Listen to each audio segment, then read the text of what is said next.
K2 login ಮಾಡಿ DDO ಲಾಗಿನ್ನಲ್ಲಿ ಹೋಗ್ಬೇಕು. ಇಲ್ಲಿ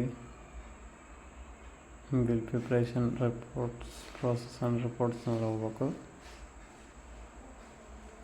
ಇಲ್ಲಿ ಬಿಲ್ ಕ್ರಿಯೇಟ್ ಮಾಡಿರೋ ಡೇಟ್ ಹಾಕ್ಬಿಟ್ಟು ಸರ್ಚ್ ಮಾಡಿದರೆ ಟೋಕನ್ ನಂಬರ್ ಡಿಸ್ಪ್ಲೇ ಆಗುತ್ತೆ. ಅಲ್ಲಿ ಕ್ಲಿಕ್ ಮಾಡಿದ್ರೆ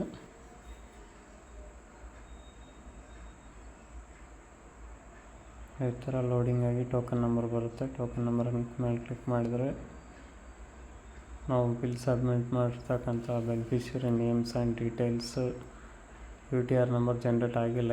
ಇದು ನಮ್ಮದು ಜನ್ರೇಟ್ ಆದ ತಕ್ಷಣ ತೋರಿಸುತ್ತೆ. ಇಲ್ಲಿ 28ಕ್ಕೆ ಜನ್ರೇಟ್ ಮಾಡಿದ್ದಾರೆ, ಬಿಲ್ಲು ಸಬ್ಮಿಟ್ ಮಾಡಿದ್ದಾರೆ. ಟ್ರೆಜರಿಯಿಂದ ಪೇಮೆಂಟ್ ಆಗಿರೋದು ಎಲ್ಲ ಡೀಟೇಲ್ಸ್ ತೋರಿಸುತ್ತೆ.